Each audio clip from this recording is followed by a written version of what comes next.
Ал енді күнә жасаған адамдар болса, ондай болса, пайғамбарымыз саллаллаху алейхи вассалам жолын ұстанған жақсы. Пайғамбарымыз саллаллаху алейхи вассалам ешкімнің атын айтып айыптаған емес екен. Арамызда бір адамдар бар деп сөйлейді екен. Осындай жасаған деп. Мысалы, бір күні бір жиында отырса, тамақ ішіп отқан ғой, түйенің етін жеген екен. Бір адам жел шығарып қойған ғой, ана жер енді иістеніп кеткен. Не деп айтады енді? Намазға тұрайын деп жатыр. Бірақ ана пайғамбарымыз саллаллаху алейхи вассалам көркем мінезін қараңыз. Түйенің етін жеген адам болса, дәрет алсын деп. Қандай әдемілік, е? Ана жер бәрі дәрет алады ғой. Бәрі ет жеді ғой. Қандай әсем сөз. Дәл осыған ұқсайтын, енді бұл болған уақиға ма?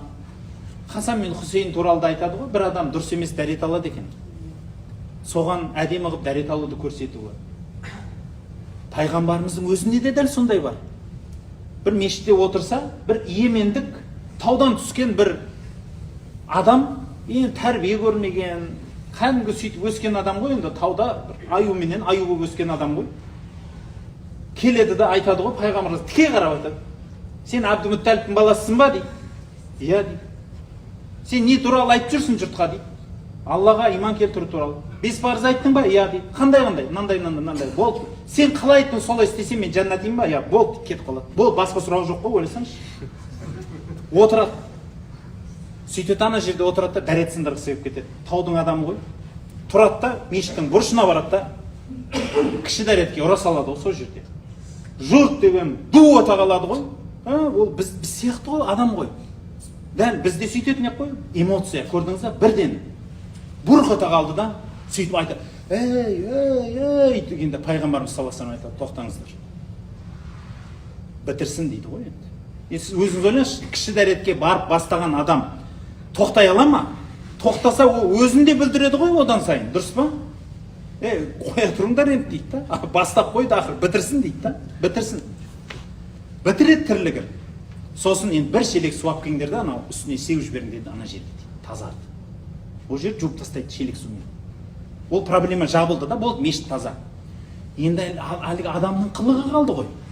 Оны өзіне шақырып алды. Қараңызшы, пайғамбарымызда эмоция үйтіп айтқан емес. Біреудің күнәсін көріп алып, үйтіп эмоция көтеріліп, жек көріп, мынау не деп, мысалы, таудан түскен адам деген тәрбие, мәнер сен өміріңде деп, мысалы, біз айтып тастайық ана жерде ше, не мынау деп. Бірден анау шығамыз, ана емендіктер деген сияқты, чимкенттіктер осындай сөз бар ғой, сондай сияқты. Шығады ғой мысалы. Бір нәрсе болса, бір машина кетіп бара жатсаңыз, алдыңыздан бір машина қысып кетсе, нөмірін 13 па, чимкенттік бәрі осындай. Рахат, мүмкін сол жерде алматылық отқан шығар, ана машина сатып алып та. Қаяқтан білесіз? Ішінде кім отқан қаяқтан білесіз? Сразу ғой, бірден эмоция бұрқ өтеді, ана айтыстамыз, анау чимкентский. Дәл сол сияқты боламыз ғой, бірақ пайғамбарымыз оның бәрін алып тастады. Қандай әсем нәрсе. Алдына шақырып алады, кел дейді. Тізесіне қояды, ойлаңызшы. Ең жақын тарту арабтарда сондай болған екен сол кезде. Тізесіне тигізіп отырады екен. Бұл өзіне қатты жақын тартқандығы. Сөйтеді да тізесіне қойып отырып, бауырым, бұл Алланың үйі дейді. Түсінікті. Бұл жерде тек намаз сияқты құлшылық ғибадаттар жасалынады. Басқа амалдармен айналысуға болмайды. Түсінікті ғой? Эмоция жоқ. Бір қатты мынандай ақылды сөздер жоқ. Қарапайым, доступна дейді ғой, жетерлі, бәрі бар. Анау кісі риза болады ғой, қателігін түсінеді. Бұл жерге ондай жасауға болмайтынын айтты. Бұл ғибадатхана өйткені, ондай жасама. Нақты ғой, нақты. Риза болады, бірақ ана жұрттың бәрі дегені қалып кетті ғана жүрегінде. Дәретін не қыламай қалды, еще ол білген жоқ қой, дұрыс қой. Білген жоқ ондай қылуын. Ол сондай, өз елінде сондай шығар. А жұрт оны кейіп тастады. Не істейді енді ол? Ақысын алу керек қой, адам ғой. Қолын жайып айтады ғой, Аллахым, мені және мына отырған Мұхаммедті кешір дейді. Мыналарды кешірме дейді ғой. Ашуламай. Сөйтсе пайғамбарымыз саллаллаху алейхи вассалам айтады ғой, бауырым, Алланың мейірімі кең ғой, неғып тарғып жібердің дейді ғой. Қарасаңызшы, тағы да әсем сөз ғой. Сонда ана амал жоқ, қысылып, қайтадан қолын жайып, Аллахым, осы жерде отырғандардың бәрін рахымыңа бөлегейсін деп айтқан екен ше. Бауырлық қоя бәрі. ана жердегі де өшті, жұрт та өзіне келді, бәрін қандай қылды. Бұл бірақ біздің сабағымыз еді бүгінгі. Кінә, айып, қате көргенімізде эмоция қажеті жоқ. Біз адамбыз, көтеріледі, бұрқата қаламыз, бірден. Адамбыз ғой, рас. Сондай кезде үндеме.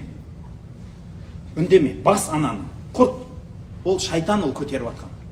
Алып таста. Тіпті керек болса өзіңнен ойла. Сен ашуландың ма, онда сенде бар деп өзіңді айыпта. Мүмкін сенде бар шығар сондай нәрсе деген кезде, ана ішіңіздегі қоя тұр, жоқ, мен тазамын. Қаша бастайды. Сенде егер сол нәрсе болмаса, сен ашуланбауың керексің дейсіз. Тоқтайды. Дұрыс айтасың. Не үшін ашуланасың? Ол адам ғой. Білмей тұрған шығар. Біліп те істеген шығар. Қателеспейтін болмайтын адам жоқ па? Бар, ол бәрібір жақсы ойы бар шығар. Не істеуіміз керек?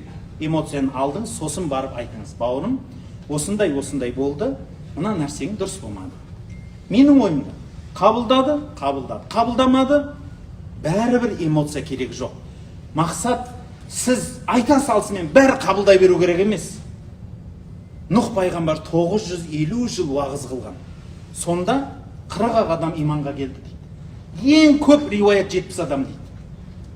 Көп қып айтсаңыз 70 адам дейді. Ойласаңыз, 950 жыл уағыз айтқан. Біз кейде бір адамға уағыз айтсақ, сразу қабылдамады дейміз. Сөйтіп, қабылдамадың ба? Қабылдамадың. Сен кәпірсің. Бітті. Сразу ғой, оңай ғой ондайға. Сен кәпірсің, мұнафықсың, бір нәрсесін, бол жүрегің қап-қара болып қалған, өліп қалғансың. Бітті ғой, өшіріп тастаймыз оны. Неге? Өйткені біз уағыз айтқанда, біз деген не деген сұмдықпыз ғой, дұрыс па? Айтып қалған кезде жұрттың бәрі қабылдай салу керек. Қате ғой. Өйткені сіз де бұл жолға бұлай жетпедіңіз. Мен бір мысал айтам, өте көп өзім көзім көрген мысал. Бір екі жігіт отыр. Рамазан айында ораза тұтып үйреніп бастаған екен, бірақ намазы жоқ екен әлі кісінің. Ораза тұтып, ақыры күніге сабақ болады. Сол сабаққа келіп, намаз үйреніп, Құран жаттап кішкентай болғаннан кейін өзінің кластасына бір күні ұстап алып айтады дейді. Есін жиған ғой, ойласаңшы, қанша жылдан бері ұстап алып айтады. Кластас, сен қанша жылдан бері намаз оқисың? Мектептен кейін намаз оқимын. 15 жыл болды ма? 15 жылдан бері қарай маған бір намаз оқы деп айтпадың ба дейді. Айналайын, мен саған өмір бойы қастап келемін. Сен ғой мені мазақтайтын. Сақалтай, жаңағы не бір нәрсе деп мазақтайтын ең ғой десе. Білмеймін деп айтады. Айтқан жоқсың деп айтады. Ана таң қалған ғой, Құдай-ау, мен саған күніге қақсаймын ғой, мазақтайсың ғой сен мені. Намаз оқиық, жүр жұмаға барайық, айт намазға барайық, уағызға барайық. Ана пәленше ұстаз келіп жатыр, түгенше ұстаз келіп жатыр, жүрсей деп мен ғой айтатын десін. Жоқ, айтпағансың деп айтады дейді ғой. Неге? Өйткені ол оған дейін барған жоқ әлі. Дәл сол сияқты бір адам сіздің насихатыңызды қабылдауға дайын болмаса, ол оны көрмейді да, естімейді да. Соған дайын болыңыз. Қабылдамады ма? Эмоцияны алып тастаңыз. Өте қарапайымдылықпенен сіз қабылдаңыз. Оның қабылдамағанына, оның дайын емес екендігін түсініңіз. Сіз оған жеткізе алмадыңыз. Алла тағала сіз арқылы оған әлі сауап берген жоқ. Біліңіз, пайғамбарымыз саллаллаху алейхи ва саллям айтады, сенің арқаңда бір адамның намазға жығылуы, иманға келуі, оң қолыңа күнді, сол қолыңа айды қойғаннан да абзал дейді. Сауабы сұмдық көп. Бірақ ол сауапқа әркім лайықты бола бермейді.